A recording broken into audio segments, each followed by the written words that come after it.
I'm home and I saw my mom, and I took a nice hot bath and washed my hair and now I'm just laying down on the couch and waiting for hubby to come, and he's driving back right now, but he just said, wow, Shelly, it's going to be a really long drive. And I said, why? And he goes, because my thoughts, you know what I mean? Like, it's overwhelming. And I'm like, well, let me talk to you the whole way. And he's like, no, no, no. I'm going to listen to a sermon. So, I just want to tell you guys, like, if you're single and you're trying to wait and ask God for a godly man, trust me, you're going to want to wait. Because in times like these, you really realize what people are made of. And he prayed the whole time. He was catering to me more than anything. I'd go in the other room and he'd hand me food.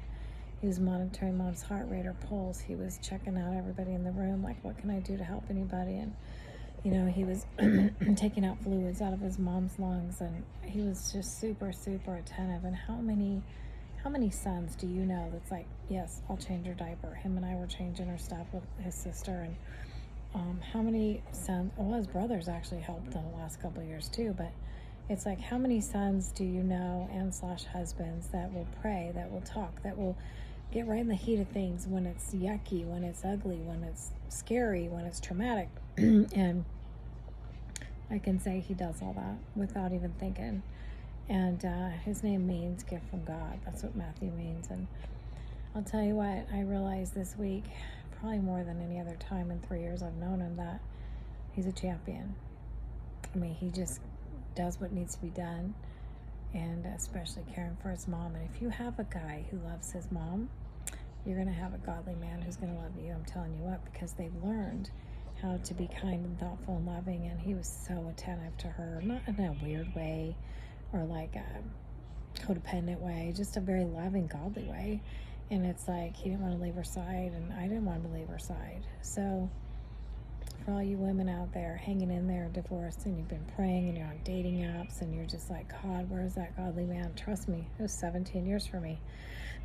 So you keep hanging in there, keep pressing in, keep asking God. You don't want no counterfeit, trust me. You don't want no guy that's just after your body.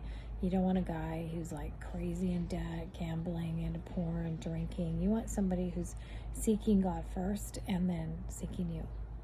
And if that means waiting, then honey, it's worth it, trust me. I remember the loneliest nights and just like clinging on to my kids. And of course, they were my everything, right? And the Lord, obviously. But I'd go on these dates and I'd be like, yep, first date, nope, nope, nope, nope, nope, nope, nope. And I'm so glad that I did not settle. So I don't know why the Lord has me get on here really quick, and I took all my makeup off and I'm exhausted, and I'm just literally laying here on the couch. But I just felt prompted to get on here really quick and to tell you guys, you need to make sure that the other half is sold out to Jesus.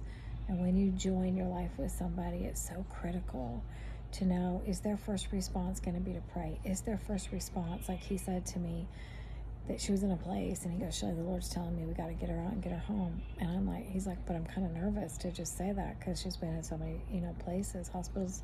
I said, honey, you stick to your guns, and of course they're going to support you. And boy, howdy, he stood up and he made the right call, I'll tell you that. And of course they were 100% supportive. But when he is like, there's a window of time, and God said no. And so I was telling him, I said, I'm so proud of you for obeying God, and that's what you want. You want a man who's going to lead. And he was so attentive to her, and I thought, you know what? If he's going to be that attentive to his mama, he's going to take care of me if I'm ever in a situation like that, or my children, or his siblings, because it's who he is. So anyways, I just wanted to get on here and tell everybody, people are reaching out like crazy, and I'm just super appreciative. And me and my hubby, we chose a couple days ago to choose to be authentic, to be unedited, just to be real. Life's ups and downs, challenges, especially right now with moms, one's with Jesus, and now we're just going to cherish every minute we can with my mom too, till she goes to be with the Lord. But hang on to Jesus no matter what, you guys. All right, God bless.